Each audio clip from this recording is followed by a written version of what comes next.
Hello everyone, welcome to the new video from Study Buzz और मैं हूं अनुभव गुप्ता। सो यार, बहुत अवेटेड या मोस्ट अवेटेड वीडियो भी हम इसको साल की कह सकते हैं वर्बल के ऊपर, बिकॉज जो भी कैट एस्पिरेंट्स हैं उनके लिए आज की वीडियो बहुत ही इंपॉर्टेंट होने वाली है, क्योंकि हम कंप्लीट वर्बल रिवीजन आज की वीडियो के अंदर करने वाले हैं। कंप्लीटली मैं आपको सारे के सारे टॉपिक्स के बारे में बताना चाह रहा हूँ और सबके बारे में डिटेल में आपको टिप्स ट्रिक्स क्या स्ट्रैटेजी आपको फॉलो करनी चाहिए, सारी की सारी चीजें मैं आपको बताऊंगा।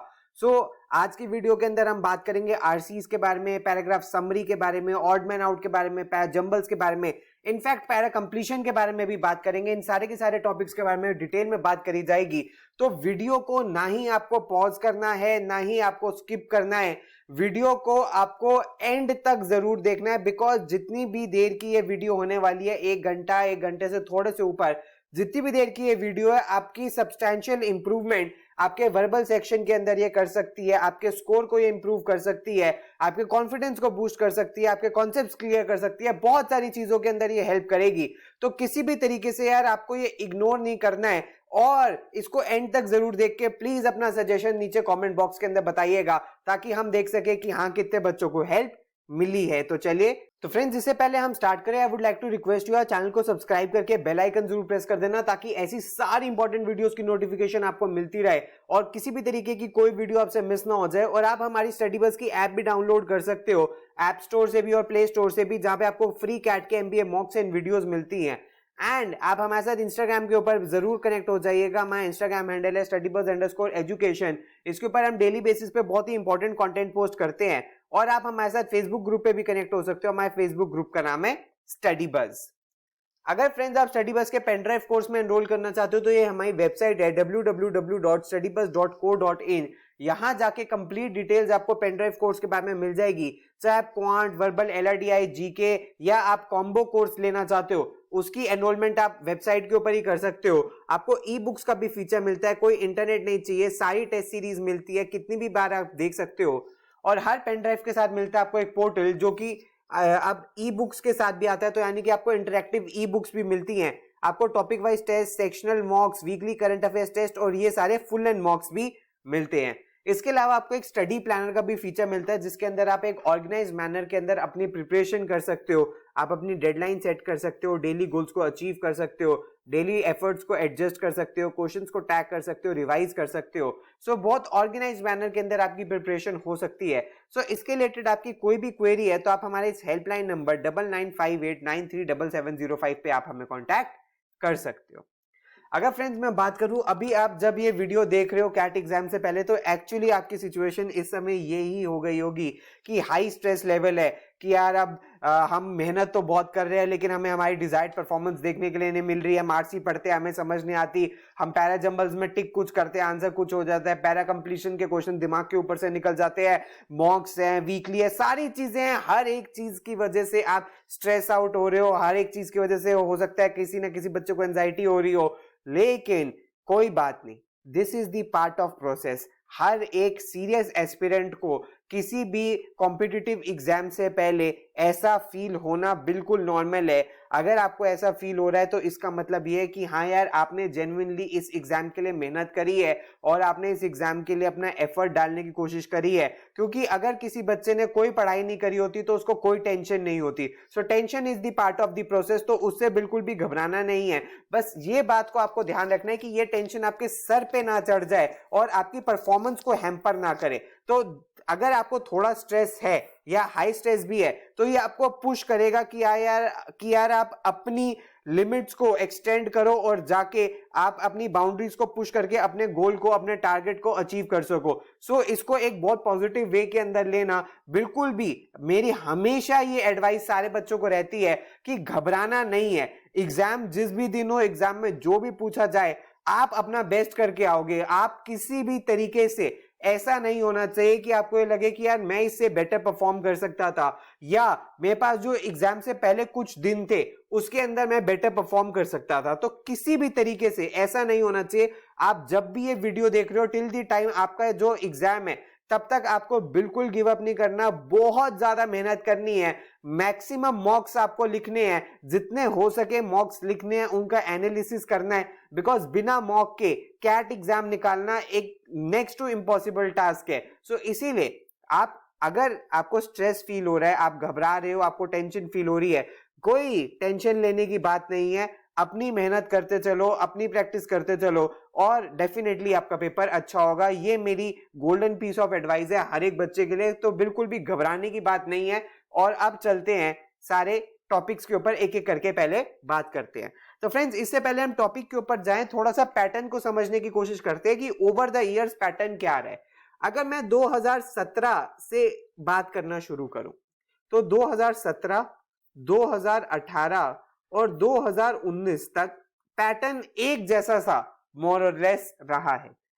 तीनों में ही क्या होता था कि 100 क्वेश्चंस आपको देखने के लिए मिलते थे, यानी कि तीनों ही सालों के अंदर 100 क्वेश्चंस देखने के लिए होते थे। जिसमें अगर मैं वीए के बारे में बात करूं, वीए आरसी के टॉपिक के बारे में बात करूं, तो 34 क्वेश्चंस आपको वीए आरसी के हर जगह देखने के लिए मिलते थे। इसके बाद अगर मैं आरसी के बारे में बात करूं तो आरसी के क्वेश्चंस कितने होते थे कि 24 क्वेश्चंस आपको आरसी के देखने के लिए मिलते थे, ठीक है। एंड वीए वर्बल एबिलिटी के आपको 10 क्वेश्चंस देखने के लिए मिलते थे। सो इन 24 क्वेश्चंस जो आरसी के अंदर होते थे, इसके अंदर क्या पूछा जाता था, इसके अंदर आपसे जनरली 5 आरसीज टेस्ट किए जाते थे। और जो वर्बल एबिलिटी होता था, ये 3 टॉपिक के अंदर डिवाइडेड होता था। एक होता था पैराग्राफ समरी, एक होता था ऑड मैन आउट और एक होता था पैरा जंबल। सो इसके अंदर 4, 3, 3 करके क्वेश्चंस ऐसे आपको देखने के लिए मिलते थे। और इसके लिए जो आपको टाइम मिलता था वो 1 आवर का टाइम मिलता था। तो 1 आवर या 60 मिनट्स के अंदर आपको 34 क्वेश्चंस अटेम्प्ट करने होते थे। 34 क्वेश्चंस आपको वीआरसी सेक्शन के अंदर दिए जाते थे, जिसमें से 24 क्वेश्चंस आरसी के होते थे और 10 क्वेश्चन वर्बल एबिलिटी के देखने के लिए आपको मिलते थे।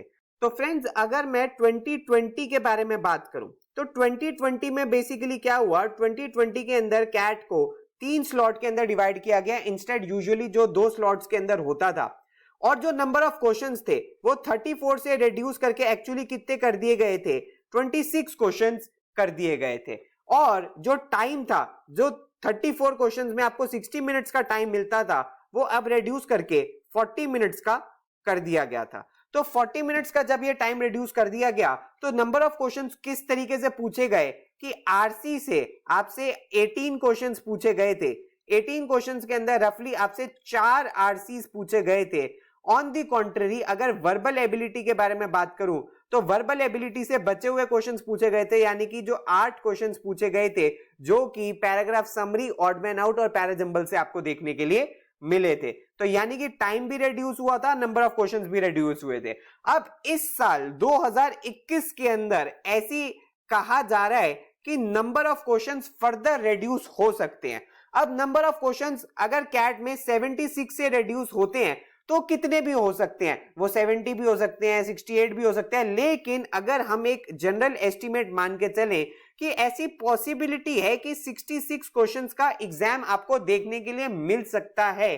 सो अगर 66 क्वेश्चंस का एग्जाम आपको देखने के लिए मिलता है तो ऐसी एक रफ प्रोबेबिलिटी अगर हम लगाएं कि 22 क्वेश्चंस आपको देखने के लिए मिल सकते हैं। सो इसके अंदर ब्रेकअप कैसा रह सकता है, ये भी अगेन एक कॉन्जेक्चर है, ये भी एक अगेन प्रिडिक्शन है कि 16 क्वेश्चंस आपको आरसी के देखने के लिए मिल सकते हैं और 6 क्वेश्चंस आपको वर्बल एबिलिटी के देखने के लिए मिल सकते हैं। लेकिन एनी हाउ आपका जो सिलेबस है वो चेंज नहीं होने वाला है। सो इसके लिए नंबर ऑफ क्वेश्चंस चाहे जितने भी आए, चाहे 66 आए, चाहे 70 आए, चाहे 74 आए, चाहे 76 आए, अप्रोच में आपका बस टाइम एलोकेशन थोड़ा सा वेरी कर सकता है। अदरवाइज आपका जो कंटेंट है या जो आपका सिलेबस है वो किसी भी तरीके से वेरी नहीं करेगा। यानी कि आप ये मान के चल सकते हैं कि रीडिंग कॉम्प्रिहेंशन जो आपके पास आने हैं वो मिनिमम 4 आरसीज तो आपको देखने के लिए मिलने ही मिलने हैं।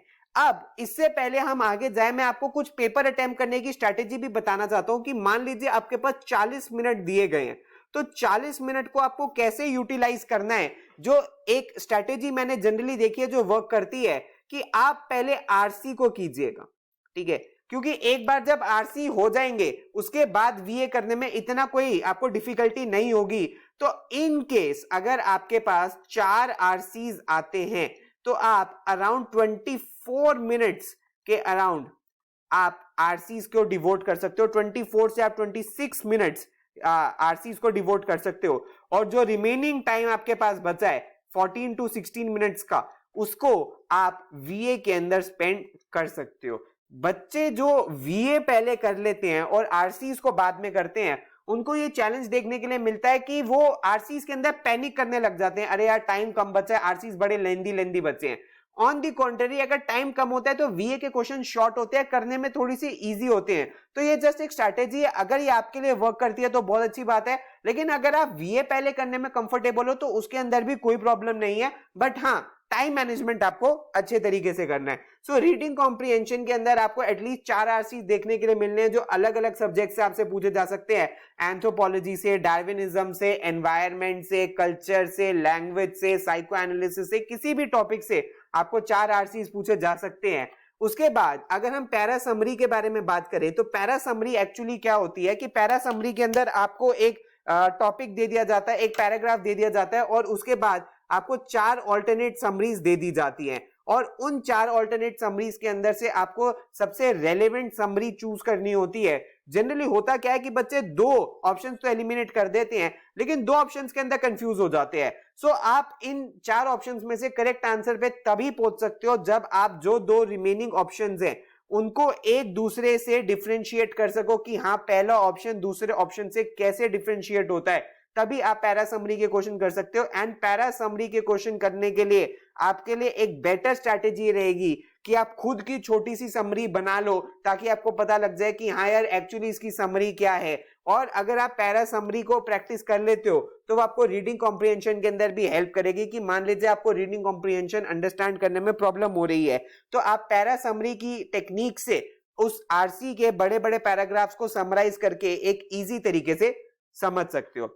इसी से मिलता जुलता एक टॉपिक जो पूछा तो नहीं जा रहा, लेकिन आज की वीडियो के अंदर हमने जरूर इंक्लूड कर लिया, बिकॉज यू नेवर नो कि कैट लास्ट मोमेंट पे क्या पूछ ले, वो है पैरा कंप्लीशन का टॉपिक। तो पैरा समरी के अंदर आपको 4 समरीज दी होती है। कंप्लीशन के अंदर क्या होता है कि एक सेंटेंस कहीं से भी ओमिटेड हो सकता है, वो स्टार्टिंग से भी, मिडल से भी, एंड से भी, और आपको वो सेंटेंस फाइंड आउट करना है कि जिससे वो पैराग्राफ कंप्लीट हो जाए। तो वीडियो के आगे मैं आपको बहुत सारी टिप्स और ट्रिक्स बताऊंगा कि जिससे आप पैरा कंप्लीशन को एक स्मूथ मैनर के अंदर इन क्वेश्चंस को अटेम्प्ट कर सकते हो, जिससे कि आपके क्वेश्चंस बिल्कुल सही हो जाएंगे और किसी भी तरीके की कोई गलती करने के चांसेस इसमें नहीं बचते हैं। लेकिन हाँ, कुछ टाइम से कैट में पूछा नहीं जा रहा, कुछ टाइम से सिर्फ ये ही 4 topics RC, para summary, odd man out और पैरा जंबल्स पूछे जा रहे हैं। सो आपको इनकी प्रैक्टिस ज्यादा करनी है। उसके बाद अगर मैं पैरा जंबल्स और ऑड मैन आउट के बारे में बात करूं तो ये दोनों मिलते जुलते टॉपिक हैं। पैरा जंबल्स कैट के अंदर कैसे पूछे जाते हैं, आपको 4 सेंटेंसेस दे दिए जाते हैं और ये टीटा फॉर्म के अंदर होते हैं। टीटा फॉर्म का क्या मतलब होता है कि इसके कोई भी ऑप्शन आपको नहीं दिए होते और सीक्वेंस, आपको करेक्ट सीक्वेंस को एंटर करना होता है, चूज करना होता है, और किसी भी तरीके की नेगेटिव मार्किंग नहीं होती। No negative marking in questions के अंदर होती है। तो यानी कि डेफिनेटली पैरा जंबल्स के जितने भी क्वेश्चंस आते हैं आपको अटेम्प्ट करने जरूरी, अच्छी बात है, क्योंकि इसके अंदर से आप कुछ भी अगर एक क्वेश्चन भी सही कर देते हो तो वो आपके बोनस मार्क्स हैं। टीटा बेस्ड पैरा जंबल्स जो होते हैं उसके अंदर बच्चों की एक्यूरेसी जनरली कम ही होती है, तो कोई घबराने की बात नहीं है। 3 में से आप ये मान के चलिए एक ही क्वेश्चन सही होता है, लेकिन अगर ये एक क्वेश्चन भी सही हो जाए तो आपके मार्क्स को डेफिनेटली इंप्रूव कर देता है, आपके स्कोर को काफी ज्यादा, आपकी परसेंटाइल को भी ये बूस्ट कर देता है। तो पैरा जंबल्स के सारे क्वेश्चन तो जरूर करने ही करने हैं, और टीटा बेस्ड क्वेश्चंस को बिल्कुल भी आपको नहीं छोड़ना, चाहे जिस भी सेक्शन के अंदर आए। टीटा बेस्ड क्वेश्चन आपको डेफिनेटली अटेम्प्ट करने हैं, थोड़ा सा दिमाग लगा के करने हैं। और उसी से मिलता जुलता टॉपिक होता है odd man out. Odd man out के अंदर क्या होता है कि आपको 5 सेंटेंसेस दिए होते हैं। इन 5 सेंटेंसेस में से 4 सेंटेंसेस एक पैराग्राफ बना रहे होते हैं। आपको ये पैराग्राफ के ऑर्डर से कुछ लेना देना नहीं है, आपको एक ऑड सेंटेंस फाइंड करना है कि जो बाकी के सेंटेंसेस के साथ कॉन्टेक्स्ट में नहीं बैठ रहा, उसको करना है। और ये काफी स्कोरिंग एरिया होता है, यहाँ पे मार्क्स स्कोर करने सबसे अच्छे होते हैं। अगर आपके आरसी स्क्रू अप हो गए हैं या मान लीजिए आपकी पैरा समरी स्क्रू अप हो गई है, तो आप ऑड मैन आउट के अंदर अपने एडिशनल मार्क्स बना सकते हो। कोई भी एक आरसी में अगर आपकी परफॉर्मेंस अच्छी नहीं आई है तो आप उसको ऑड मैन आउट से आप उसको ऑड मैन आउट से वे कर सकते हो, ऑड मैन आउट से कॉम्पनसेट कर सकते हो और आपका पेपर बेटर तरीके से हो जाएगा। सो इन सारे के सारे टॉपिक्स के बारे में हम डिटेल में डिस्कशन करेंगे। इससे पहले हम डिटेल में जाए फ्रेंड्स, मैं आपको एक चीज और सजेस्ट करना चाहूंगा कि पास्ट ईयर पेपर जरूर देख के जाना। तो अगर आप कैट के एटलीस्ट 2017 से दोनों स्लॉट के पेपर, ठीक है, 2018 के दोनों स्लॉट के पेपर, 2019 के दोनों स्लॉट के पेपर और 2020 के तीनों स्लॉट के पेपर, ये जरूर देख के जाना, प्रैक्टिस करके जाना, क्योंकि इससे आपको एक आइडिया लग जाएगा कि पेपर में क्या पूछा जाता है और कोई भी चीज आपके लिए सरप्राइजिंग या शॉक बन के नहीं आएगा, एक थोड़ा सा फेयर आइडिया लग जाता है। तो इस एक्सरसाइज को बिल्कुल मत छोड़िएगा, बिकॉज ये बहुत ज्यादा आपको बेनिफिट करेगी पास्ट ईयर पेपर्स के। इससे पहले भी अगर आपको मिल जाते हैं, 2016 का भी पेपर मिल जाता है, तो उसको भी आप देख के जा सकते हो, आपको पता लग जाएगा कि एग्जाम के अंदर क्या पूछा जाता है। तो आप बिना टाइम वेस्ट करे चलते हैं आगे, इन टॉपिक्स के बारे में डिस्कशन करते हैं। और अब चलते हैं रीडिंग कॉम्प्रिहेंशन के ऊपर। So let's begin with the very first and the most important topic of the CAT exam, that is reading comprehension। फिर अब ये reading comprehension टॉपिक ऐसा है जो आई गेस आप क्लास 3rd या 4th से करते आ रहे होगे, ठीक है, और आपने 12th तक तो करे ही है, ये सब 12th तक आते ही थे, मतलब 11th 10th 11th तक तो करे ही होंगे। उसके बाद शायद ग्रेजुएशन में करने का आपको मौका ना मिला हो, लेकिन जो आपके ग्रेजुएशन बेस्ड एग्जामिनेशन थे, कोई बच्चा बीबीए करता है, बीसीए करता है, इंजीनियरिंग में तो नहीं पूछे जाते, जो और एग्जाम्स होते हैं, ठीक है, उसके अंदर शायद आपने आरसी पढ़े हो। लेकिन ये एक तरीके का एक घोस्ट है जो हॉन्ट करता है सबसे ज्यादा कैट के बच्चों को कि सर अगर 24 क्वेश्चन है आरसी के, हम कैसे करेंगे। क्योंकि प्रॉब्लम कहां आती है, प्रॉब्लम ये आती है कि यार कम से कम 300 से 400 वर्ड का एक आरसी है, ठीक है, आपको 5 आरसीज पढ़ने हैं। अब 5 आरसीज कैसे रहते हैं फ्रेंड्स, मैं आपको ये बता दूं, 3 आरसी होते हैं लॉन्ग, ठीक है, 3 आरसी होते हैं लॉन्ग और 2 आरसी होते हैं मीडियम लेंथ के, ठीक है। और कैसे कैसे रहते हैं, ये जो 3 आरसी होते हैं ये 6 क्वेश्चंस के होते हैं, यानी कि ये हो गए 18 क्वेश्चंस। और जो ये 2 आरसीज होते हैं जो मीडियम लेंथ के होते हैं, ये शॉर्ट टू मीडियम लेंथ के होते हैं, इसके अंदर कितने होते हैं 3 और 3 क्वेश्चंस, तो यानी कि टोटल 24 क्वेश्चंस आने वाले हैं आरसी के अंदर। और फ्रेंड्स अब 2 तरीके के यार जो क्वेश्चंस होते हैं ना, वो बहुत ही डिफरेंट टाइप के होते हैं, फैक्ट बेस्ड क्वेश्चंस और इन्फ्रेंस बेस्ड क्वेश्चंस। क्योंकि होता क्या है कि अब जब आपको 300 से 400 वर्ड जब आपको एक आरसी के अंदर पढ़ने हैं, मिनिमम मैं कह रहा हूं, ठीक है, ऐसे अगर आपको 6 आरसी पढ़ने हैं, उसके बाद पैरा जंबल, पैरा कंप्लीशन, तो बहुत ज्यादा पेशेंस चाहिए, बहुत ज्यादा प्रैक्टिस चाहिए स्क्रीन में पढ़ने के लिए। क्योंकि फ्रेंड्स किसी बुक से पढ़ना, किसी पेज से पढ़ना is a very different thing from reading on the screen. सब कुछ बदल जाता है, आंखों में दर्द होने लग जाता है, कंसंट्रेशन खत्म हो जाती है, आप फ्रस्ट्रेट हो जाते हो, एग्जॉस्ट हो जाते हो, हिम्मत नहीं बचती, क्योंकि पहले ही सेक्शन में अगर सारी एनर्जी खत्म हो गई तो बाकी के सेक्शनों में क्या करेंगे, बाबा जी का ठुल्लू ऐसा कुछ नहीं है, ठीक है। सो अब यहाँ पे फ्रेंड्स अब आपको थोड़ा अपने आप को उस टाइम पे कंट्रोल करना पड़ेगा कि यार मुझे ये रेस नहीं हारनी है, ठीक है, फाइनल तक आ गया हूं, अब यार ये रिबन भी मैं क्रॉस कर जाऊं। तो ठीक है फ्रेंड्स, जो 2 तरीके के, जो 3-4 तरीके के मैंने यहाँ पे आरसीज लिखे हैं, एक एक करके मैं आपको कुछ बताने वाला हूं, फिर कुछ टिप्स और ट्रिक्स इसके बारे में दूंगा। पहले होते हैं फैक्ट बेस्ड आरसीज और दूसरे होते हैं इन्फ्रेंस बेस्ड आरसीज। और जो फ्रेंड्स जो ये सबसे घटिया किस्म के आरसीज होते हैं ना, वो ये इन्फ्रेंस बेस्ड आरसीज होते हैं। लेकिन जस्ट बिकॉज ये क्वेश्चन घटिया है इसलिए कैट जरूर पूछेगा, ठीक है, आई एम जस्ट किडिंग, ऐसा कुछ नहीं है। क्योंकि अगर आप लास्ट ईयर के पेपर्स भी उठा के देख लो तो 24 में से तकरीबन 12 से 13 क्वेश्चन ऐसे हैं जिसमें वो पूछ रहे कि यार इन्फ्रेंस बताओ। अब इन्फ्रेंस क्या होती है यार, सीधा सीधा ये कुछ नहीं बताता कि यार ऑथर क्या कहना चाहता है, यानी कि you have to read between the lines and you have to understand कि ऑथर क्या कहने वाला है, यार इस चीज से क्या समझाने वाला है। फॉर एग्जाम्पल अगर ऑथर कहना चाह रहे the curtains are blue, that doesn't mean कि curtains are blue in colour, इसके पीछे कोई इमोशन छुपा है, वो ही आपको समझना है। ये होते हैं बहुत बेसिक टाइप में, मैंने आपको बताया इन्फ्रेंस बेस्ड आरसीज, जो कि सबसे ज्यादा कॉम्प्लेक्स होते हैं करने के लिए, क्योंकि you have to understand the view point of the author and that is the most difficult part. उसके बाद जो इजी होते हैं आरसी, वो होते हैं हमेशा फैक्ट बेस्ड आरसीज। अब फैक्ट बेस्ड आरसीज क्या होते हैं फ्रेंड्स, फैक्ट बेस्ड आरसीज वो होते हैं कि आपने आरसी पढ़ा, आपको आरसी पढ़ के पता लग गया कि हिटलर ने जर्मनी के ऊपर रूल किया था, ये फैक्ट है, ठीक है, आपको आरसी पढ़ के पता लग गया, तो आपको सीधा सीधा क्वेश्चन आया होगा और आपको टिक करना पड़ेगा। लेकिन इसी का इन्फ्रेंस बेस्ड आरसी क्या होगा कि जो ऑथर ने लिखा है, तो क्या ऑथर ये इससे इन्फर करना चाहता है कि हिटलर का रूल जर्मनी के लिए अच्छा था या बुरा था।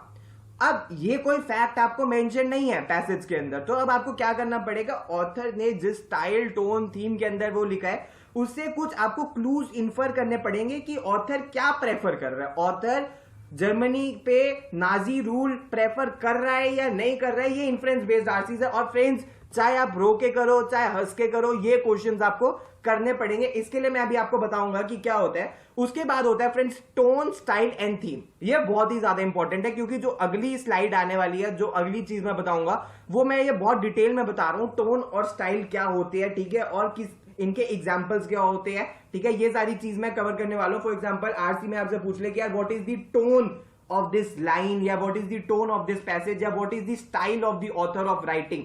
उसके बाद थीम, ठीक है। उसके बाद फ्रेंड्स जो बहुत ही इंपॉर्टेंट एक चीज होती है, आरसी पढ़ के आपको समझ आ जाना चाहिए कि यार सेंट्रल आइडिया क्या है इस पैसेज का। क्योंकि अगर आपको सेंट्रल आइडिया ही नहीं समझ आया आरसी पढ़ के, तो फॉरगेट, आपसे एक भी क्वेश्चन सॉल्व होगा, एक भी क्वेश्चन सॉल्व नहीं हो सकता। अगर आपने 400-500 वर्ड का आरसी पढ़ लिया और उसके बाद भी यू आर क्लूलेस कि यार ये बोल क्या गया, ये सेंट्रल आइडिया क्या है, तो यानी कि ये आरसी सॉल्व ही नहीं हो सकता। उसके बाद जो आखिरी क्वेश्चन आता है, जो कि चांसेस कम है लेकिन फिर भी पूछे जा सकते हैं, वो है समरी बेस्ड क्वेश्चन कि यार जो इतना बड़ा आरसी है इसको समराइज करो कि क्या करना चाहिए, इसकी छोटी समरी क्या होना चाहिए, या पैराग्राफ 1, 2, 3 इसकी क्या समरी हो सकती है, या ऑथर के व्यू पॉइंट को आप कैसे समराइज कर सकते हो। तो ये बेसिकली इस टाइप के क्वेश्चंस आते हैं। अच्छा फ्रेंड्स, मैं आपको एक बात और बता दूं कि जो 24 टाइप के क्वेश्चंस आते हैं ना, वो एक्चुअली 2 पार्ट में डिवाइडेड होते हैं।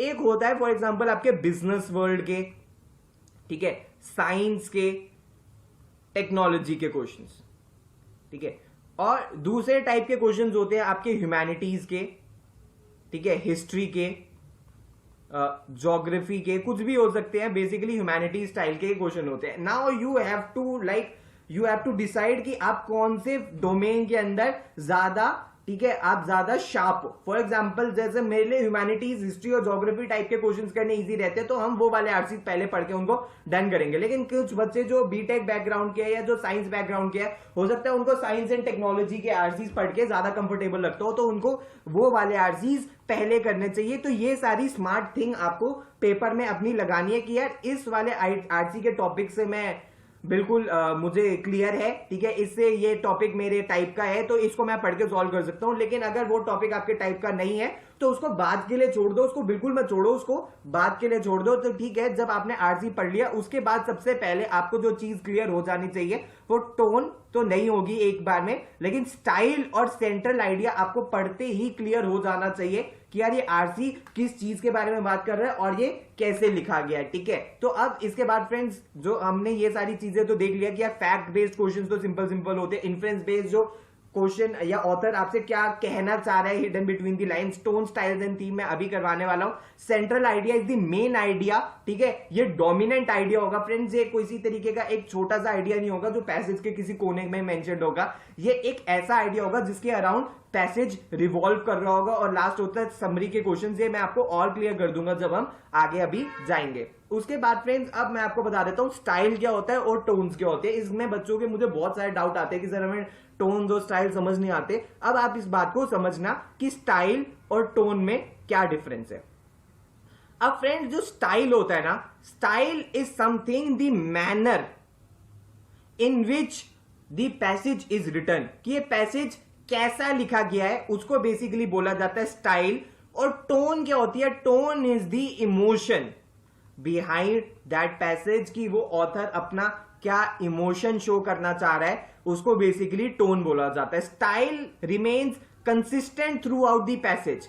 फॉर एग्जाम्पल ऐसा नहीं है पहले पैराग्राफ के अंदर स्टाइल कुछ और होगा, दूसरे पैराग्राफ के अंदर स्टाइल कुछ और होगा और लास्ट पैराग्राफ के अंदर स्टाइल कुछ और होगा।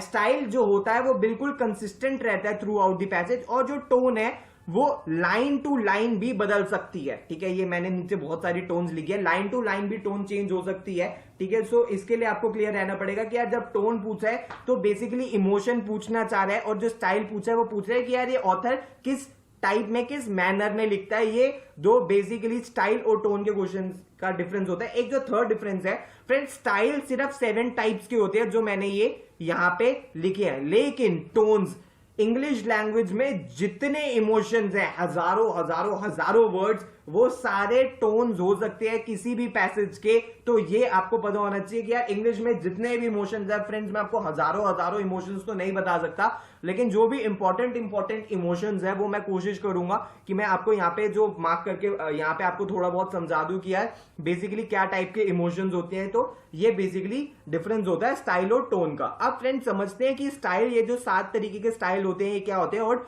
3 टाइप की जो टोन्स होती हैं वो क्या होती है। सबसे पहला फ्रेंड्स फैक्चुअल स्टाइल। जो सबसे पहला ये जो आरसी होता है ना, इसमें सिंपली ब्लैंड फैक्ट्स होते हैं, ठीक है। और आपको पढ़ के पता लग जाएगा कि यार इसमें कुछ भी इसने कुछ अच्छे तरीके से बताने की कोशिश नहीं की। जो भी फैक्ट्स है उसको इसने डिटेल में बता दिया, ये फैक्ट्स है। और इसको पढ़ के ना बस मुझे कुछ बहुत ज्यादा पिक्चर तो क्लियर नहीं हुई, लेकिन फैक्ट्स मुझे सारे पता लग गए, तो इसको हम फैक्चुअल आरसी कहते हैं। फॉर एग्जाम्पल जो कोर्ट की जजमेंट होती है friends, since I am advocate to be, तो जो कोर्ट की जजमेंट होती है आप इसको कह सकते हो, वो एक तरीके से जो स्टार्टिंग होती है वो फैक्चुअल होती है, कि यानी कि जो भी ब्लैंड फैक्ट्स होते हैं वो लिखे जाते हैं इसके अंदर, इससे ज्यादा कुछ नहीं होता। अब फ्रेंड्स डिस्क्रिप्टिव, बच्चे एक्चुअली कंफ्यूज हो जाते हैं फैक्चुअल और डिस्क्रिप्टिव के अंदर। डिस्क्रिप्टिव स्टाइल का आरसी क्या होता है? डिस्क्रिप्टिव स्टाइल का आरसी होता है, इसमें बहुत तरीके के ना एडजेक्टिव्स और एडवर्ब्स यूज करे गए होते हैं, और चीज को ऐसे डिस्क्राइब करा जाता है कि आप इसको अपनी आईज के सामने इमेजिन कर सकते हो। फॉर एग्जाम्पल मैं बोलूं कार, तो ठीक है आपको समझ नहीं आएगा यार कार, ये तो फैक्चुअल आरसी हो गया, कार फैक्चुअल वर्ड है।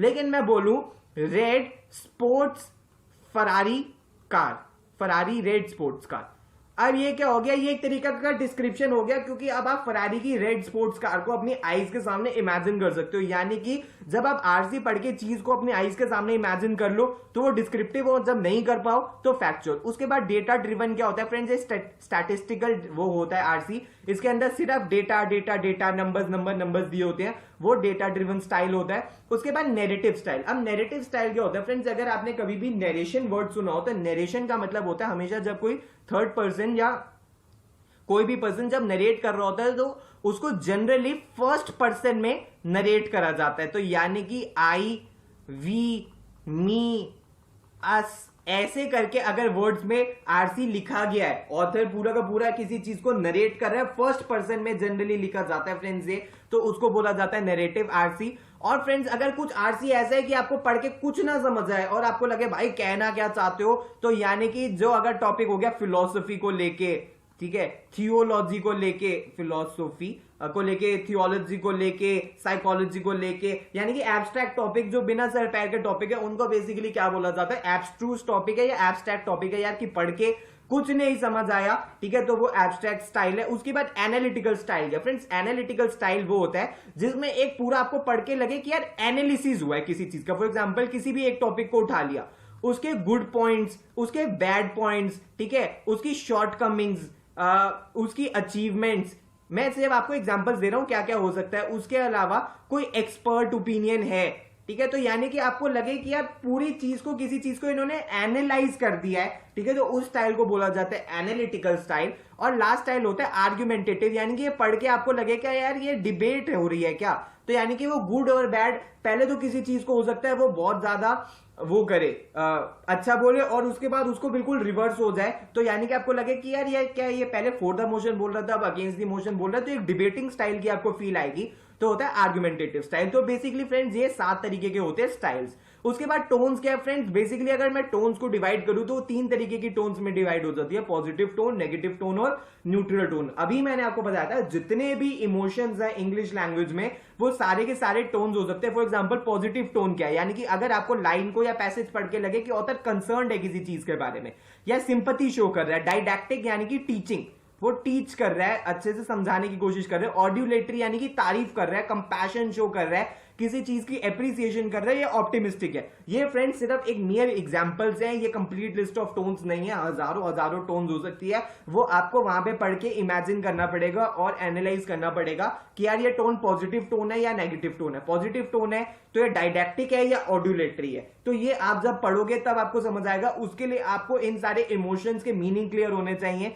कि कंसर्न क्या होता है, सिंपैथेटिक क्या होता है, डाइडैक्टिक क्या होता है, ऑड्यूलेटरी यानी कि तारीफ करना, कंपैशन यानी कि किसी चीज को सद्भावना दिखाना, एप्रिशिएटिव है, ये ऑप्टिमिस्टिक है। और नेगेटिव टोन क्या है, प्रीच कर रहा है किसी चीज को, यानी कि एक तरीके का प्रोपोगेंडा करने की कोशिश कर रहा है, पेसिमिस्टिक है, बहुत ज्यादा नेगेटिव है, सिनिकल है, जो हर चीज को डाउट करता है, आर्ग्यूमेंटेटिव है, ठीक है, या ब्रैक कर रहा है या मॉक कर रहा है, मजाक उड़ा रहा है, ये सारी नेगेटिव टोन्स है।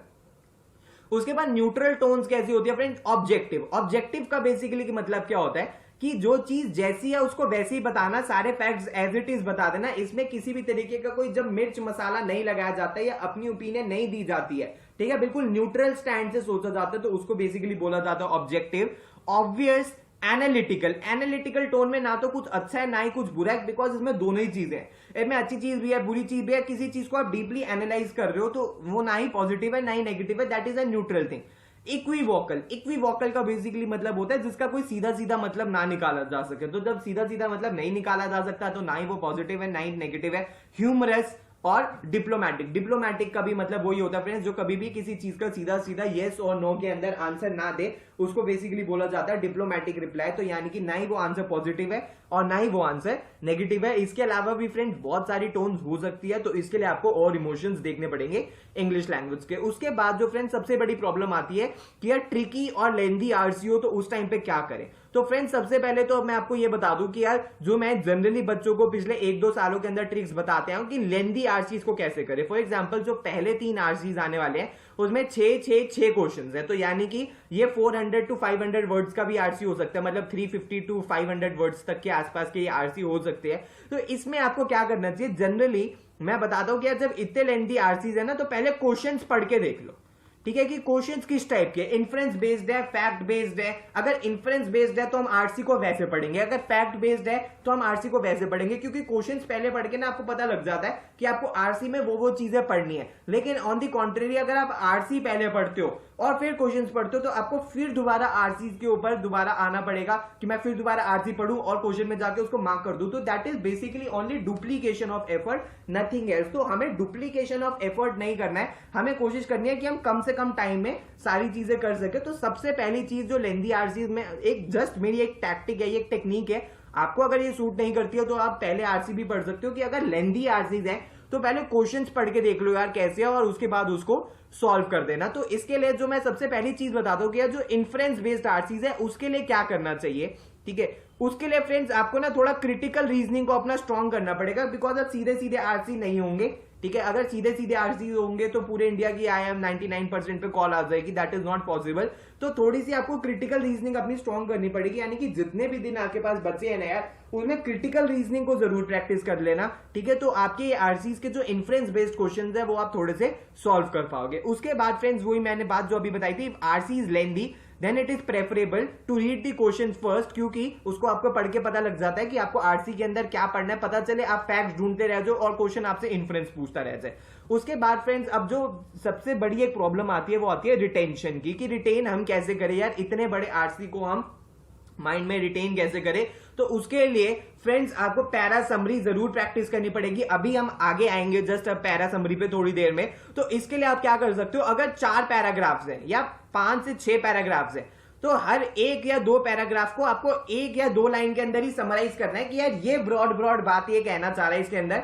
एग्जाम्पल को मुझे अपने माइंड में नहीं रखना है, सिर्फ ये ब्रॉड टॉपिक जो बारे में बात कर रहे हैं, ये फॉर द मोशन था, ये आरसी में इसका ऑब्जेक्टिव क्या है इस चीज का, या यहाँ पे इसको ये क्रिटिसाइज कर रहा है, ये सारी चीजें बस आपको अपने माइंड में रखनी है। तो अगर आप पूरे आरसी के पैराग्राफ्स को 1-1, 2-2 लाइन में समराइज करके अपने माइंड में जैसे जैसे रिटेन कर लो, तो 500 वर्ड से रिटेन करना ज्यादा ईजी है 100 वर्ड्स को या 50 वर्ड्स को रिटेन करना।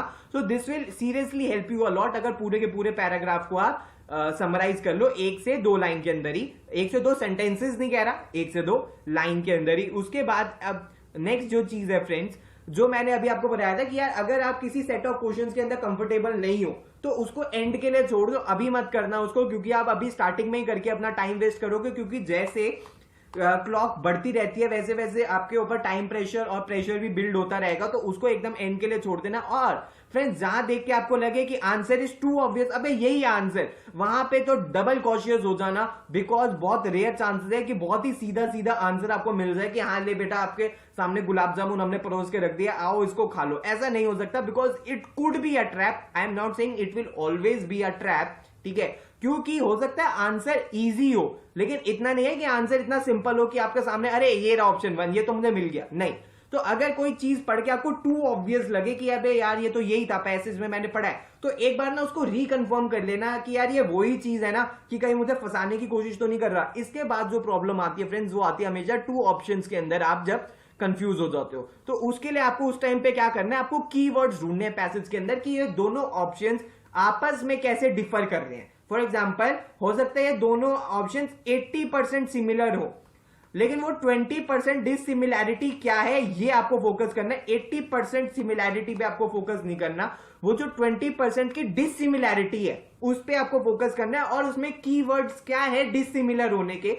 ये सारी जब बात आपको पता लग गई, तो जब आप आरसी पढ़ोगे आप कीवर्ड्स को मार्क कर लोगे अपने माइंड के अंदर, यार ये जब मैंने इंपॉर्टेंट टॉपिक पढ़ा तो उसके अंदर ये इंपॉर्टेंट कीवर्ड था, ठीक है, इस कीवर्ड को मुझे दिमाग में रखना है। और जब आप आंसर पढ़ो, ठीक है, ऑप्शंस पढ़ो, तो आपको पता होना चाहिए यार ये डिसिमिलैरिटी थोड़ी सही नहीं लग रही है, क्योंकि कीवर्ड पैसेज का इस चीज के बारे में बात कर रहा था, तो ये ऑप्शन 2 होना चाहिए, ऑप्शन 1 नहीं होना चाहिए, बिकॉज ये थोड़ा सा बाहर चला गया यार इस कॉन्टेक्स्ट से। तो ये सारी चीजें आप कर सकते हो। इसके अलावा भी फ्रेंड्स मैं आपको बार बार सजेस्ट करूंगा, अगर आपको आपके आरसी स्ट्रॉन्ग करने हैं तो आपको पैरा समरी, ठीक है, और क्रिटिकल रीजनिंग पे स्ट्रांगली वर्क कर लो, तो आपको कोई आरसी करना ज्यादा डिफिकल्ट नहीं लगेगा। हाँ, हो सकता है थोड़ा सा कॉम्प्लेक्स लगे, पढ़ना पड़े, शायद 2 बार भी पढ़ना पड़े, लेकिन सॉल्व हो जाएगा वो। सो इसीलिए क्रिटिकल रीजनिंग को अगर आप स्ट्रॉन्ग कर लेते हो और पैरा समरी आप अपनी थोड़ी सी स्ट्रॉन्ग कर लेते हो, तो उसके बाद लेंदी हो आरसी या छोटा हो आरसी, आपको बहुत ज्यादा प्रॉब्लम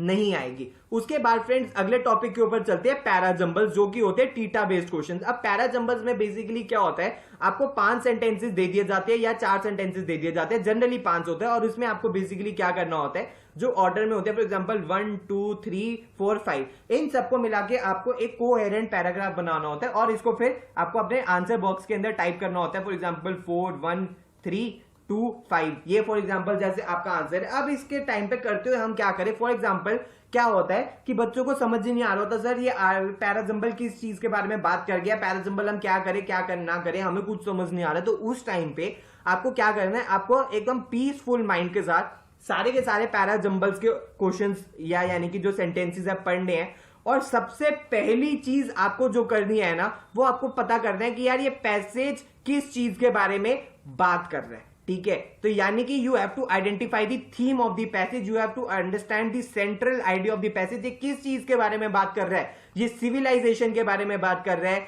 ये स्पोर्ट्स के बारे में बात कर रहा है, ये पॉलिटिक्स के बारे में बात कर रहा है, ये फिलोसफी के बारे में बात कर रहा है, किस चीज के बारे में बात कर रहा है, वो चीज आपने पता कर ली। उसके बाद जो नेक्स्ट चीज है जो आपको पता होनी चाहिए, वो है इंट्रोडक्शन, ठीक है। अब फ्रेंड्स जनरली बच्चे इसके अंदर गलती कर देते हैं कि यार इंट्रोडक्शन क्या होना चाहिए, रीजन बीइंग फ्रेंड्स, जब तक किसी आइडिया को आप इंट्रोड्यूस नहीं करोगे तब तक आप उसके बारे में एक्सप्लेन कैसे करोगे। यार एक्सप्लेन करना तो पॉसिबल नहीं है ना। फॉर एग्जांपल मैं बोलूं यार he is a very good boy, who is he, ये पैसेज कैसे ही से स्टार्ट हो सकता है, आप बताओ तो सही। जब आप ही के बारे में डिफाइन कर रहे हो कि वो कैसा पर्सन है, तो आप पहले उसको इंट्रोड्यूस तो करो कि ही कौन है। तो हमेशा इंट्रोडक्शन में आपको वो चीज लेके आनी है जिस चीज के बारे में पैसेज है।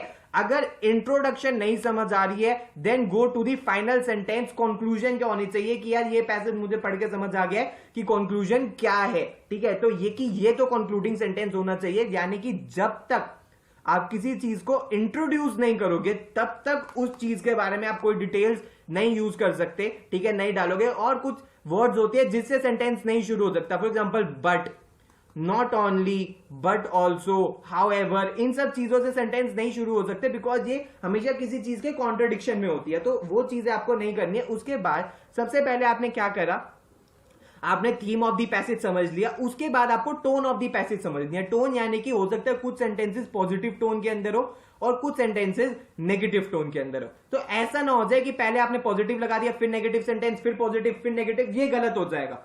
तो आपको बस वो समझना है कि यार अगर ये पॉजिटिव टोन में सेंटेंसेस हैं तो हो सकता है ये साथ में आए, और ये नेगेटिव टोन के सेंटेंसेस हैं तो ये साथ में आए। ये सारी चीजें आपको अपने माइंड में जब आपने कर लिया, तो अब आपके आरसीज सेग्रीगेट हो जाएंगे, ठीक है। उसके आपके जो पैराजंबल के जो ऑप्शंस है वो सेग्रीगेट हो जाएंगे, जो सेंटेंसेस है। उसके बाद opening statement of the passage पढ़ के ही आपका एक तरीके से 25% काम हो जाता है। ओपनिंग स्टेटमेंट पता लग गई, अब आपको उसको डिफाइन करना है।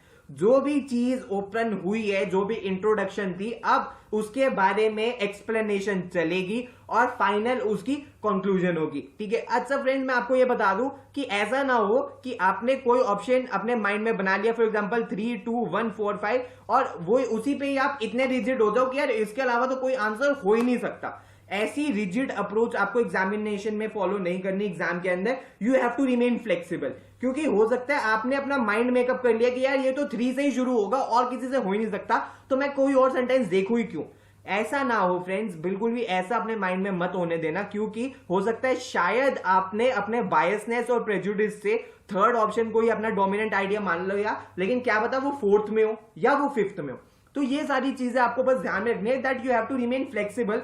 ऐसा नहीं है आपने बोल दिया कि 3 से शुरू होगा तो वो हमेशा ही 3 से शुरू हो। आप और भी सेंटेंसेस देख लेना कि यार ये भी हो सकते हैं। ठीक है। फिर उसके बाद आपको 2 चीजें करनी है। आपको वो सेंटेंसेस मार्क करने हैं जो मेन आइडिया बता रहे हैं और जो सबऑर्डिनेट सेंटेंसेस है। मेन आइडिया यानी कि जो टॉपिक को इंट्रोड्यूस कर रहे हैं, टॉपिक के बारे में एक तरीके से आपको टॉपिक पे लेके जा रहे हैं, और सबऑर्डिनेट सेंटेंसेस वो वाले सेंटेंसेस है जो आपको उसके बारे में एडिशनल डिटेल दे रहे हैं। और डिटेल मैंने आपको क्या बताया था कि डिटेल हमेशा तभी आती है जब आप मेन आइडिया को बता सको। जब तक आप मेन आइडिया को ही ना बताओ, तो फॉर एग्जाम्पल अगर मैं बोल दूं ही हैज रिटन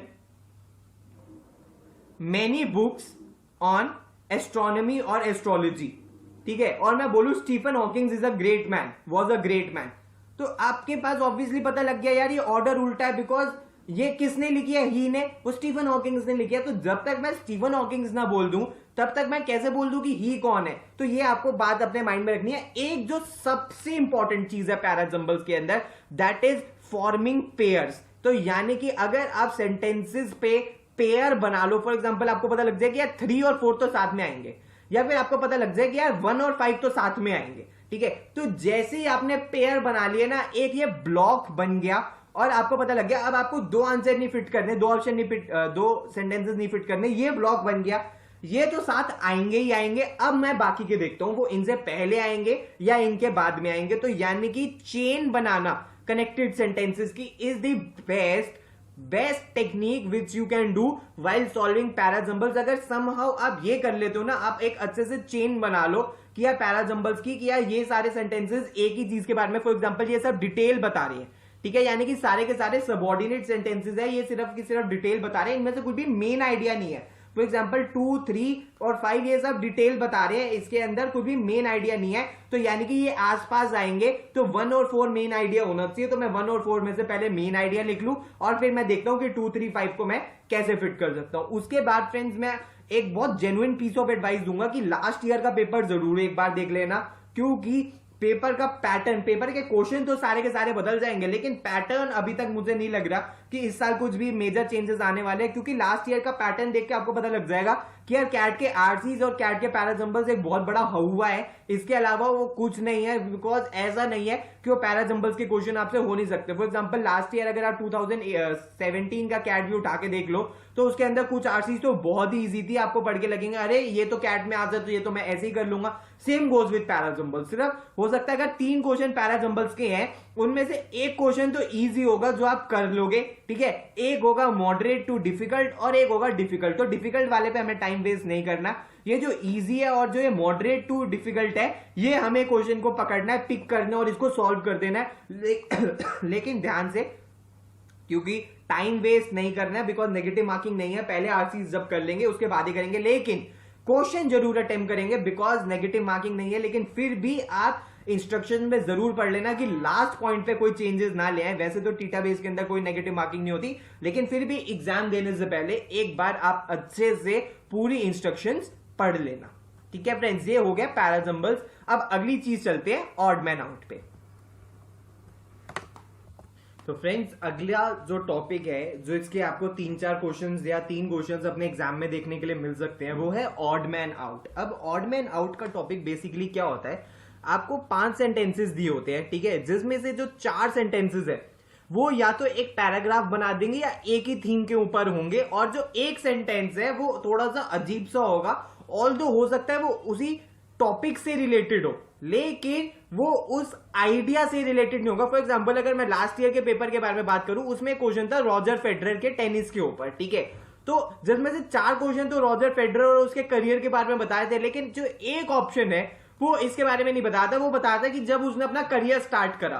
तो ऑल्दो ये भी टेनिस और रॉजर फेडरर से ही रिलेटेड है, लेकिन it is not related with the overall idea of the passage. तो ऑड मैन आउट में बेसिकली आपको क्या करना है, आपको केयरफुली सबसे पहले समझना है कि ये पैसेज किस चीज के बारे में है, ठीक है, ये आइडिया किस चीज के बारे में है, ये जो 4-5 सेंटेंसेस है ये किस चीज के बारे में बात कर रहे हैं, ये आपको सबसे पहले क्लियर हो जाना चाहिए पढ़ते के साथ ही। एक बार में पढ़ के नहीं समझ आया तो 2 बार पढ़ो, आपके पास टाइम है पढ़ने के लिए, ठीक है, आपको अप्रोक्सीमेटली 2 मिनट मिलते हैं हर क्वेश्चन सॉल्व करने के लिए, तो आप दोबारा भी पढ़ सकते हो, ठीक है।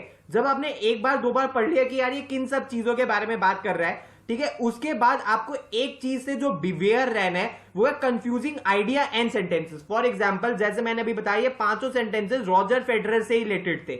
इसमें कंफ्यूजिंग आइडिया क्या है, confusing idea Roger Federer, because जो मेन आइडिया था ना वो रॉजर फेडरर नहीं था, मेन आइडिया था टेनिस, ठीक है। आप चाहो तो लास्ट ईयर का पेपर उठा के देख लो, 13 जगह पे मिल जाएगा आपको, टेनिस का था। तो ठीक है, तो आपको ये बात समझना है कि यार ये कहां मुझे ट्रैप करना चाह रहे हैं, because you have to work smartly. आपको एग्जामिनर से स्मार्ट होना पड़ेगा, तभी आपको समझ आएगा कि यार ये कहां पे मुझे फंसा रहा है, ये कंफ्यूजिंग आइडिया। अरे यार रॉजर फेडरर के बारे में पैसेज तो है ही नहीं, बिकॉज ये रॉजर फेडरर के टेनिस करियर के बारे में है, ठीक है, जो अभी उसने बनाया अपना, जो कैसे वो नंबर 1 है, उसने जब शुरुआत करी उससे ये 4 सेंटेंसेस का कुछ लेना देना नहीं है। तो इसलिए आपको यहाँ पे बस ये दिमाग में रखना है कि यार कंफ्यूजिंग आइडिया और सेंटेंसेस जहां भी आपको देखने के लिए मिले वहां पे एकदम आप अवेयर हो जाओ कि यार मुझे यहां से बचना है, ये एक तरीके का ट्रैप है। उसके बाद फ्रेंड्स वो ही टेक्निक जो मैंने अभी आपको पैराजंबल्स में बताई थी, क्योंकि रफली ये 4 सेंटेंसेस तो एक पैराग्राफ बना ही देंगे ना यार। अगर हम चेन या लिंक बना दें कि ये सारे सेंटेंसेस आपस में कनेक्ट हो सकते हैं, ठीक है, ये सारे सेंटेंसेस आपस के अंदर कनेक्ट हो जाए, तो एक सेंटेंस जो आपस में कनेक्ट नहीं हो रहा है उसको हम साइड कर ले। फॉर एग्जांपल फर्स्ट 3rd के साथ लिंक बना रहे, 3rd 5th के साथ लिंक बना रहे, तो 2nd और 4th में से देख लेते हैं कि यार आंसर क्या होगा। तो यानी कि चेन जब हमें समझ आ जाएगी तो हमारा वर्क बहुत ज्यादा 50-60% तक कम हो सकता है अगर हम चेन बना ले सेंटेंसेस की ऑड मैन आउट को। उसके बाद फ्रेंड्स आपको क्या करना है, find the idea behind the passage, की आइडिया क्या है इस पैसेज के बारे में। फॉर एग्जांपल एक पैसेज है, फॉर एग्जांपल एंथ्रोपोलॉजी के बारे में, ठीक है, और 4 सेंटेंसेस एंथ्रोपोलॉजी के बारे में और एक सेंटेंस बता रहा है किसी एक स्पीशी के बारे में। तो आप कहोगे कि यार the dominant idea behind the passage is anthropology. अब ये एक पर्टिकुलर स्पीशी की कोई कैरेक्टरिस्टिक मुझे क्यों बता रहा है, ये तो पैसेज से रिलेटेड ही नहीं है। That means any sentence diverting from the theme would be the answer, because you have to choose the odd one out. यानी कि अगर 4 सेंटेंसेस एंथ्रोपोलॉजी के ऊपर है और एक सेंटेंस किसी स्पीशी की कैरेक्टरिस्टिक के ऊपर आ गया, ऑल दो टॉपिक सेम है, ठीक है, एंथ्रोपोलॉजी, लेकिन उसके ऊपर आप फिर यही आंसर को चूज करोगे because this is diverting from the main topic and the answer. So इसीलिए आपको ये दिमाग में रखना है। उसके बाद फ्रेंड जो एक चीज आपको बिल्कुल केयरफुल रहना है ऑड मैन आउट सॉल्व करते हुए, कि पहली बार देखते के साथ ही मत आंसर टिक कर देना कि यार यही होगा आंसर। यानी कि you don't have to like jump to the conclusion. For example 1 2 3 4 5 sentences है, ठीक है, और ये टॉपिक के बारे में बात कर रहे हैं, फॉर एग्जांपल टेक्नोलॉजी, ठीक है, तो इनमें से 3-4 सेंटेंसेस टेक्नोलॉजी के बारे में बात कर रहे हैं और हो सकता है ये 4th सेंटेंस इन्वेंशन या बिगिनिंग ऑफ द टेक्नोलॉजी के बारे में बात कर रहा हूं, ठीक है, कि जब टेक्नोलॉजी का फेज शुरू हुआ। तो देखने के साथ ही आप ये नहीं बोलोगे यार अरे ये तो 4 सेंटेंसेस 1 2 3 4 टेक्नोलॉजी के बारे में बात कर रहे हैं और ये 4th sentences beginning of the technology के बारे में बात कर रहे हैं, तो या इन्वेंशन ऑफ द टेक्नोलॉजी के बारे में बात कर रहे हैं, तो ये आंसर नहीं हो सकता, ये ऑड मैन आउट होगा, इसको हटा दो, ठीक है। बाकी के टेक्नोलॉजी, लेकिन फ्रेंड जरूरी नहीं है, हो सकता है उसमें से जो 5th सेंटेंस हो वो टेक्नोलॉजी से ना रिलेटेड हो बल्कि टेक्नोलॉजी के किसी और एस्पेक्ट से रिलेटेड हो जो कि इस थीम से मैच ना कर रहा हो। तो इसको आपको अपने माइंड में रखना है कि आंसर को देखते के साथ ही नहीं टिक कर देना अरे यार यही होगा, ठीक है। ऐसा तो वैसे पेपर में वैसे भी नहीं होगा, रीजन बीइंग आंसर इतना सिंपल नहीं होगा कि आप देखते के साथ ही टिक कर दो, क्योंकि अगर ऐसी सिचुएशन आ गई है ना यार तो इसका मतलब यही है कि शायद आपकी अप्रोच गलत है, क्योंकि हमेशा ऐसे नहीं होगा, देखते थोड़ा सा आप दिमाग लगाओगे तो आपको समझ आ जाएगा ये किस चीज के बारे में बात कर रहा है, लेकिन ऐसा ना हो कि देखते के साथ ही आपने कंक्लूजन जंप कर दी कि यार यही आंसर होगा, इसके अलावा कोई आंसर नहीं हो सकता। That means you have to remain flexible, rigid approach follow नहीं करनी है। फर्स्ट ऑप्शन देखते ही लग सकता है हो, लेकिन बाकी भी ऑप्शंस पढ़ लो कि ये बाकी के आइडिया के साथ कनेक्ट हो रहे हैं या नहीं हो रहे हैं। अगर नहीं हो रहे हैं तो रिकंसिडर ये ऑप्शन। लेकिन फ्रेंड्स अगर ऑड मैन आउट के 3 क्वेश्चन आते हैं तो ये तो आप जरूर कर देना, ठीक है, बिकॉज सबसे इजी ये क्वेश्चंस होते हैं। अगर बस आपको आंसर टिक करना है, फॉर एग्जांपल ऑप्शन ए आपने टाइप कर दिया कि है आंसर ए, ठीक है, तो ये क्वेश्चन हो गया। बस इसके अंदर आपको कुछ चेन और सीक्वेंसेस आपको कुछ बनाने की जरूरत नहीं है। तो ऑड मैन आउट के अगर 3 क्वेश्चन आते हैं और टीटा या टीटो बेस्ड ये क्वेश्चंस होते हैं, तो इनको डायरेक्टली इसको तो फ्रेंड्स जरूर करना, बिकॉज ये आपके पेपर में आपको मतलब इसकी नेगेटिव मार्किंग तो कुछ नहीं है। और अगर इसमें से एक भी ठीक हो जाता है ना, एक भी, तो भी आपके चांसेस, आपकी परसेंटाइल बहुत मैसिवली इंप्रूव हो जाएगी। आपको आइडिया नहीं है कितना आपकी परसेंटाइल इंप्रूव हो सकती है एक एडिशनल क्वेश्चन सॉल्व होने के अंदर। तो इसलिए मैं बार बार सजेस्ट कर रहा हूं कि यार जो भी आइडिया दिया हुआ है उसको ध्यान से समझो। उसके अंदर से जो आपको लगे कि इस आइडिया से डाइवर्ट हो रही है 2 टॉपिक्स, ठीक है, 2 सेंटेंसेस, तो उनमें से इनको फिर केयरफुली पढ़ो, ठीक है, कि इनमें से कौन सा एक सेंटेंस है जो बाकी के आइडिया के साथ कनेक्ट हो सकता है और कौन सा एक सेंटेंस है जो बाकी के पैसेज या बाकी के सेंटेंसेस के साथ कनेक्ट नहीं हो सकता। बस यही आपको अपने माइंड के अंदर रखना है। और ये क्वेश्चन अगर ये चीज आप समझ जाओ तो ऑड मैन आउट के अंदर आपको बिल्कुल भी कोई बहुत ज्यादा प्रॉब्लम नहीं होगी, ये आप सॉल्व कर सकते हो। उसके बाद फ्रेंड्स सेकेंड लास्ट जो टॉपिक है वो है पैरा समरी का। अब पैरा समरी के क्वेश्चंस बेसिकली क्या होते हैं, आपको एक पैराग्राफ दे दिया जाता है और उसके बाद आपको 4 ऑप्शंस दिए जाते हैं, 4 से 5 ऑप्शंस दिए जाते हैं और वो बहुत ज्यादा कंफ्यूजिंग हो जाते हैं कि यार ये चारों 5 ऑप्शंस ही सेम से लग रहे हैं, हम किस चीज को टिक करें। तो फ्रेंड्स सबसे पहले तो मैं आपको बता दूं कि यार पैरा समरी बेसिकली क्या होती है, ठीक है। अगर आपने गाना देखा हो कभी, गूगल पे यूट्यूब पे आप जाके देख लेना, मौला मेरे, ये इसका गाना है चक दे पिक्चर का, ठीक है। मैं बच्चों को बार बार बताता हूं, अगर आपने चक दे पिक्चर देखी हुई है, ठीक है, तो आप ना प्लीज ये पूरा 4 मिनट का गाना है अप्रोक्सीमेटली, इसको जरूर सुनना, क्योंकि मैं आपको ये मोटिवेट करने के लिए नहीं कह रहा हूं, बिकॉज ये मौला मेरे ले ले मेरी जान देख के आपको ये समझ आ जाएगा कि ये 2 घंटे की पिक्चर को 4 मिनट में कैसे समराइज कर सकता है। इसके अलावा एक और बहुत फेमस सेलिन डियोन का सॉन्ग है my heart will go on, ठीक है। अगर आप my heart will go on को भी सुन लेते हो ना, तो आपको समझ आ जाएगा कि यार ये पूरी टाइटैनिक पिक्चर को, जो 2-2.5 घंटे की पिक्चर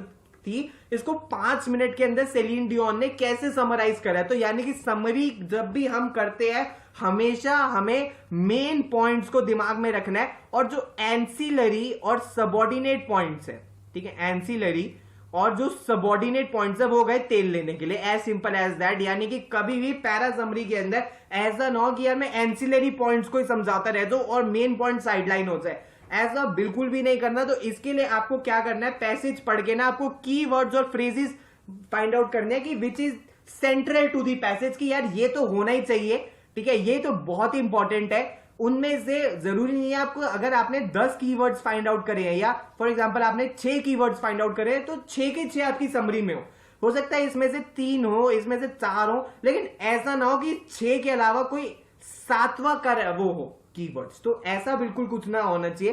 तो यानी कि जो कीवर्ड्स और फ्रेजेस आपने चेक कर लिए, ठीक है, उसको आपने अपने माइंड में रखना है। Then you have to identify the tone of the passage, जिस टोन में, ठीक है, जिस स्टाइल में पैसेज लिखा गया है उसी टोन और उसी स्टाइल की समरी आप चूज करोगे। फॉर एग्जांपल ऐसा ना हो कि जो पैराग्राफ है वो तो लिखा गया सिनिकल वे में, ठीक है, और आपने समरी चूज कर दी एप्रिशिएटिव वे की, तो वो तो बिल्कुल ही गलत हो जाएगा। तो यानी कि जो टोन है पैसेज की, सिनिकल है, डाइडेक्टिक है, प्रीचिंग है, ऑड्यूलेटरी है, यूफोरिक है, ऑप्टिमिस्टिक है, उसी टोन को कोशिश करो कि वो टोन आप पहचान लो और आप समरी के अंदर भी वो ही टोन को टिक करो। इसके अलावा कोई और टोन नहीं टिक होनी चाहिए। That won't be the very right answer. ये एक बहुत ही इंपॉर्टेंट चीज है जो आपको पता होनी चाहिए। उसके बाद फ्रेंड्स जो अगली चीज आपको करनी है समरी में, कि एक कंसिस्टेंसी रहनी चाहिए एसेंशियल कीवर्ड्स के अंदर, नेम्स, प्लेसेस एंड आर्ग्यूमेंट्स। तो यानी कि नेम,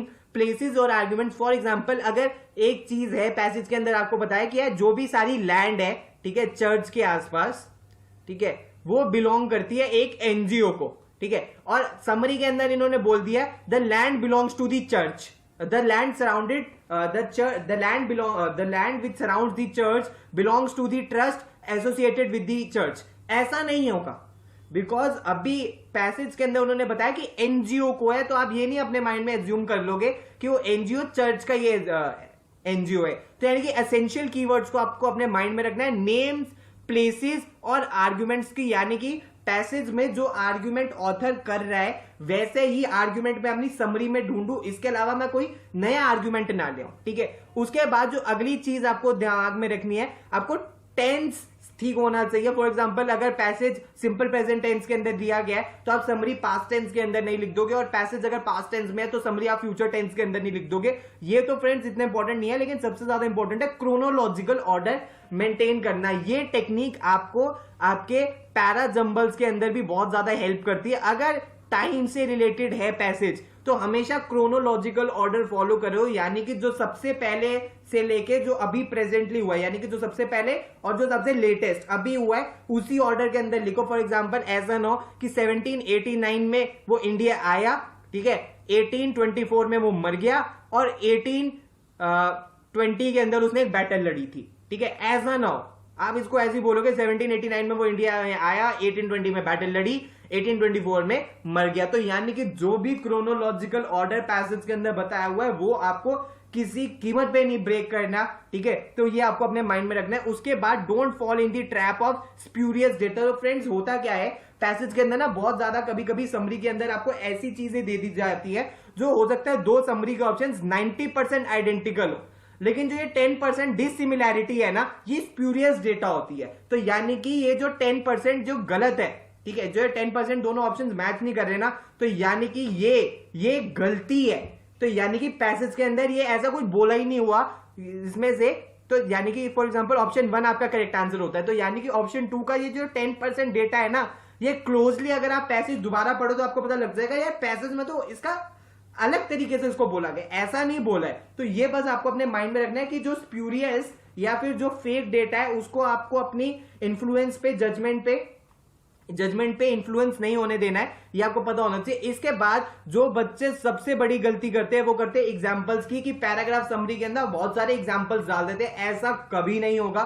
फॉर एग्जांपल फ्रेंड्स, अगर मुझे समराइज करना हो कि यार बेसिकली जो इस साल ब्राजील में वो हुआ है, सॉरी रशिया के अंदर जो फीफा हुआ है उसको अगर मुझे समराइज करना हो तो मैं उसके अंदर ये नहीं बोलूंगा कि लीग मैच में ये जीत गया, लीग मैच में ये हार गया, सुपर 8 में ये जीत गया। हमेशा जब भी आप इसको एग्जांपल करोगे कि ये रशिया में हुआ, कौन सी टीम्स खेल रही थी, फर्स्ट मैच कहां पे हुआ, कितने गोल्स हुए और फाइनल्स किसके बीच में हुआ, जो बीच की इंटरमीडिएट डिटेल्स होती है कभी भी पैराग्राफ के अंदर नहीं आती। एग्जाम्पल्स जनरली पैराग्राफ के अंदर नहीं आते। You should always prefer discarding these examples. अगर ये एग्जाम्पल्स आप अपने पैराग्राफ के अंदर समरी के अंदर लिख रहे हो तो इससे जो आपकी समरी है वो वर्बॉस हो जाएगी। वर्बॉस यानी कि टू लॉन्ग हो जाएगी। इफेक्टिव समरी हमेशा छोटी होती है। इफेक्टिव समरी हमेशा एकदम आपको थोड़ा सा पढ़ के गागर में सागर भरना जैसा होता है, लेकिन अगर आप सागर में गागर भर दोगे ना तो कोई फायदा होगा नहीं, वो सब उल्टा हो जाएगा। सो इसीलिए जो भी बहुत ही ज्यादा लंबी लगे वो आपका आंसर नहीं होना चाहिए। तो अगर लंबी वो कब होती है, जब आप उसमें इररेलेवेंट डिटेल्स डाल देते हो या फिर जब आप उसके अंदर एग्जांपल्स डाल दोगे तो वो समरी लेंदी हो जाएगी। तो इन सब चीजों को आपको अपने माइंड से हटाना है। And while choosing the answer you should always choose the most crisp and the relevant option, ठीक है। ऐसा ना हो कि आपको लगे कि यार इसमें ना डिटेल ज्यादा अच्छे से बताई हुई है तो मैं ये चूज कर लूं, ऐसा कभी भी नहीं होना चाहिए। तो जो मोस्ट क्रिस्प और जो रेलेवेंट लगे और जो बिल्कुल छोटू सी हो समरी, ठीक है, जो छोटी सी हो वो आपको माइंड में रखनी है। अच्छा फ्रेंड्स, अगर आप पैरा समरी को ये मास्टर कर लेते हो तो इससे डायरेक्टली आपके आरसीज इंप्रूव हो सकते हैं, बिकॉज ये दोनों चीजें डायरेक्टली रिलेटेड है।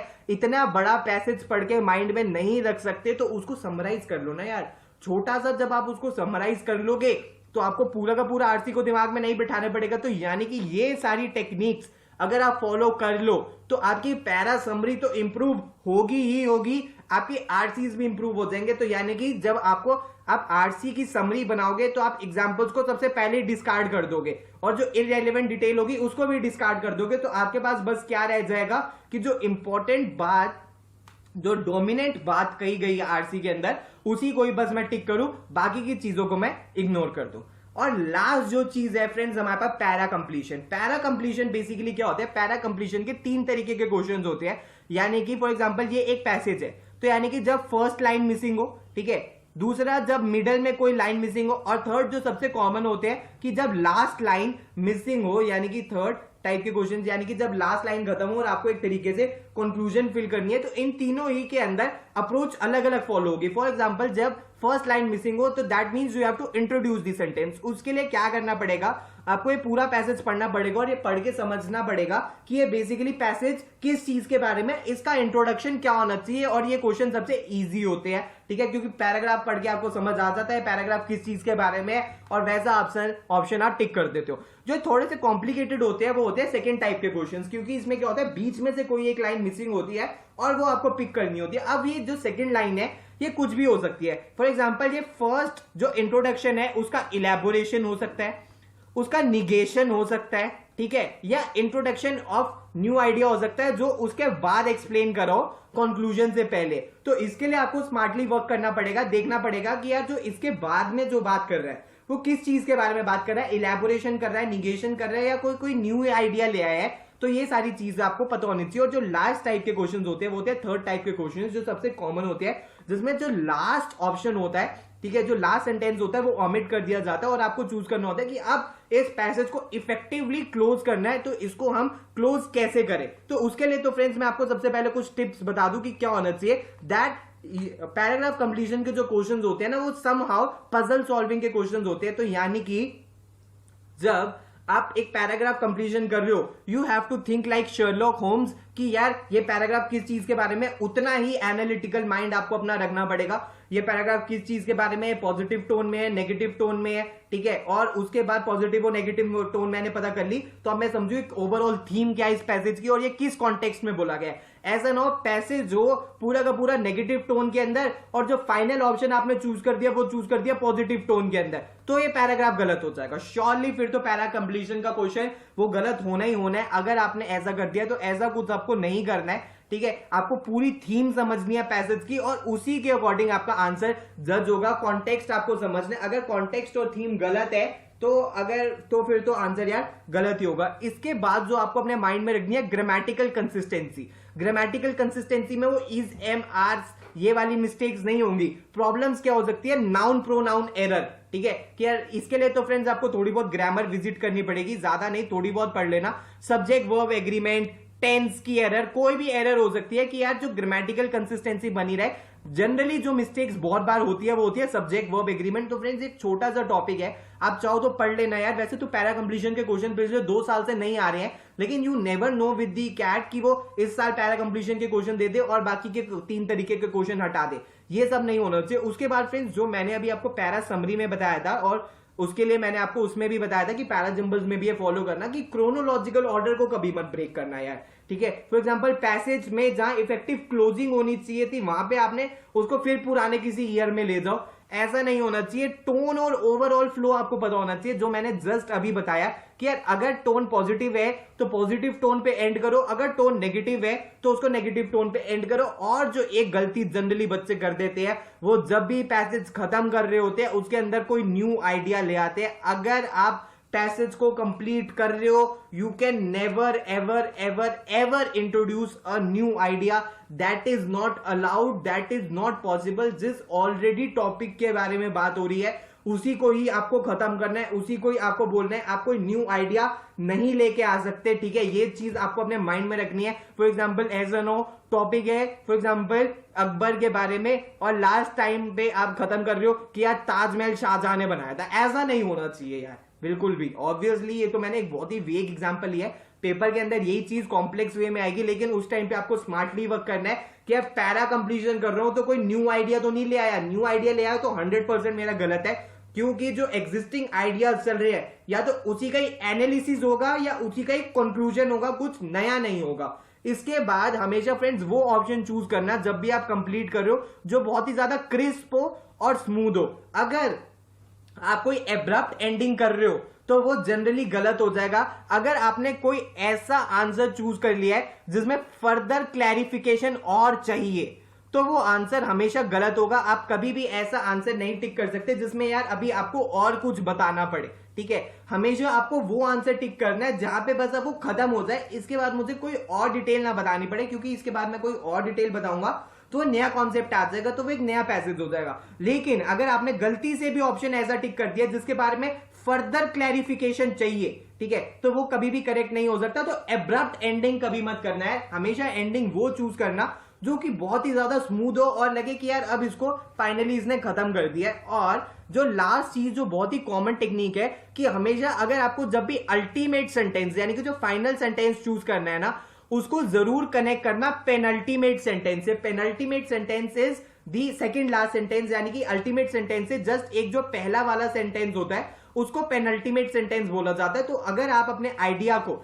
ये अल्टीमेट सेंटेंस को penultimate sentence and overall flow and theme से कनेक्ट कर पाओ, ठीक है, तो कभी भी आपका क्वेश्चन गलत नहीं होगा। This is my like 100% guarantee to you कि अगर आप पेनल्टीमेट सेंटेंस और पूरा overall theme of the passage और आइडिया समझ जाओ और अब आपको समझ आ जाए कि यार पेनल्टीमेट सेंटेंस तक अब मैं समझ गया, बस आपको क्या करना है तब अल्टीमेट सेंटेंस को पेनल्टीमेट सेंटेंस के साथ कनेक्ट कर देना है और आपको आपका आंसर मिल जाएगा। तो फ्रेंड्स, ये सब कुछ था आज की मैराथन वीडियो के अंदर, जिसके अंदर हमने डिटेल में डिस्कस किया कि एग्जाम अटेम्प्ट करने की स्ट्रैटेजी क्या होनी चाहिए, एग्जाम को किस तरीके से आपको अप्रोच करना है, किस तरीके से आपको पास्ट ईयर पेपर्स को देखना है, उनको सॉल्व करना है। इसके अलावा मैंने आपको आरसीज के बारे में, पैरा समरी के बारे में, पैरा जंबल के बारे में, ऑड वन आउट के बारे में, इनफैक्ट पैरा कंप्लीशन के बारे में भी बहुत सारी टिप्स, ट्रिक्स और टेक्निक्स बताई हैं जिनको आपको फॉलो करना है और जिसके बेसिस पे आप एग्जाम के अंदर बहुत अच्छे तरीके से परफॉर्म कर सकते हो। सो अगर आपको वीडियो आज पसंद आई है और आपको लगा है कि हाँ यार आपके कॉन्सेप्ट्स बिल्कुल इंप्रूव हुए हैं, कहीं ना कहीं आपको हेल्प मिली है इस मैराथन वीडियो से, तो एक लाइक करना तो जरूर बनता है। तो यार please hit the like button, ताकि आपके सपोर्ट से हमें भी मोटिवेशन मिलती रहे और ऐसी वीडियोस हम भी आपको फ्यूचर के अंदर प्रोवाइड करते रहें।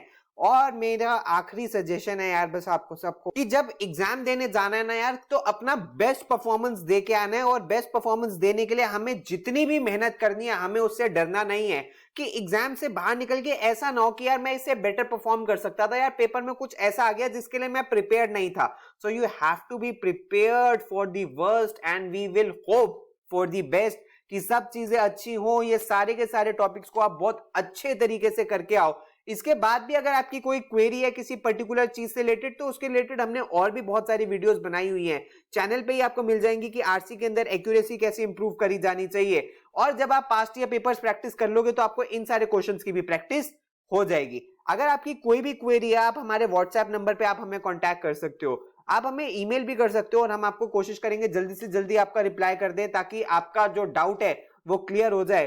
प्लीज हमारे साथ इंस्टाग्राम पे जरूर कनेक्ट हो जाना। हमारा इंस्टाग्राम हैंडल है studybuzz_education। इसके ऊपर हम डेली बेसिस पे बहुत इंपॉर्टेंट कंटेंट पोस्ट करते हैं। और अगर आप पेनड्राइव कोर्स में या किसी क्रैश कोर्स में या टेस्ट सीरीज के अंदर एनरोल करना चाहते हो तो हमारी वेबसाइट है www.studybuzz.co.in।